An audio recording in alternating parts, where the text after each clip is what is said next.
En este video quiero mostrarles algunos de los materiales que podemos utilizar para hacer los atrapasueños. Como verán, este particularmente es ovalado, no tiene una simetría perfecta, así que tengan en cuenta que también pueden ser irregulares, se les puede dar forma.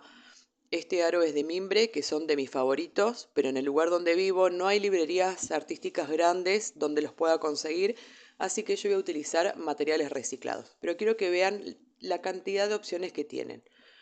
Aquí, por ejemplo, tengo un alambre de aluminio que es bastante grueso. Tampoco lo consigo mucho donde vivo, pero este me sirve para hacer algunos atrapasueños un poco más pequeños y poder darle forma así de corazón, de gota o lo que ustedes quieran realizar. También se consiguen otro tipo de alambres. Este, por ejemplo, lo he conseguido en corralón, casas de construcción. No sé específicamente para qué se utilizan, pero de este tipo de aros van a encontrar un montón y son súper firmes también. Aquí, entrando ya en materiales reciclados, esta varilla es, por ejemplo, de un limpiaparabrisas de un auto. Fíjense lo resistente que es. Esto se puede juntar de esta forma. Aquí lo sellamos y va a tener bastante consistencia y va a quedar súper redondo.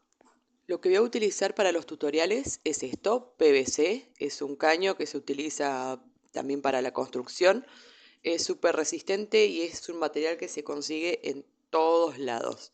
Las marcas las realicé de 1 centímetro, de esta forma, luego los corté con una moladora o con alguna sierra y tiene bastante consistencia también.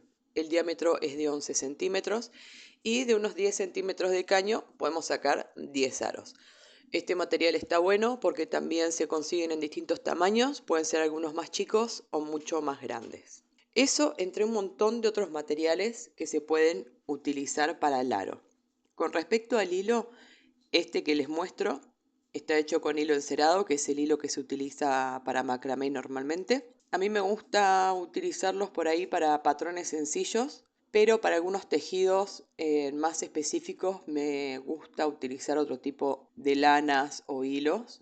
Acá les muestro lana acrílica, cashmilon de 1 milímetro, de 3 milímetros. Eso va a depender del tamaño que ustedes quieran hacer el atrapasueño y el diseño que vayan a realizar.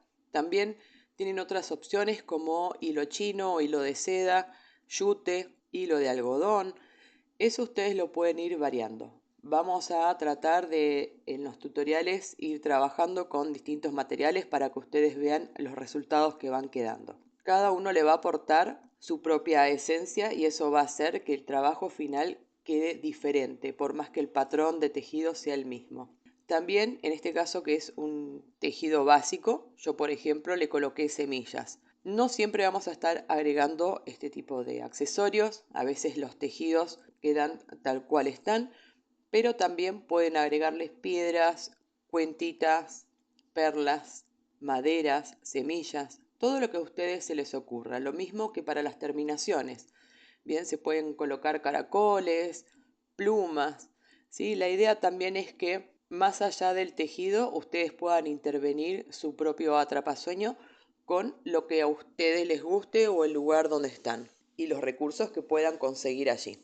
Esto es simplemente a modo demostrativo porque es una cantidad infinita de materiales que se pueden utilizar. En la práctica es donde más aprendemos y desarrollamos, donde vamos ejercitando nuestras manos, nuestra mente, así que no dejen de practicar esta técnica, es hermosa, se pueden hacer muchísimos patrones y por más que ustedes lo repitan, al cambiar ya sea colores, materiales, tamaños y demás, el atrapasueño va a quedar completamente distinto.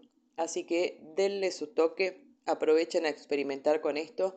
La mayoría de los tutoriales que vamos a ver al inicio son prácticas justamente para ir acomodándonos. Ya conforme vayamos avanzando, vamos a realizar diseños un poco más complejos. Los vamos a hacer de 11 centímetros de diámetro, pero lo pueden hacer mucho más grande ustedes si gustan. Voy a trabajar con el caño de PVC y en este caso, como les dije, vamos a ir variando los hilos para que vean cómo quedan los resultados finales. Esto es algo que me han pedido mucho, así que bueno, me pareció que es momento de empezar a trabajar también con esto. Así que disfruten el proceso, que es lo más importante de todo. Muchas gracias por haberme acompañado hasta acá y bueno, los veo en el próximo episodio.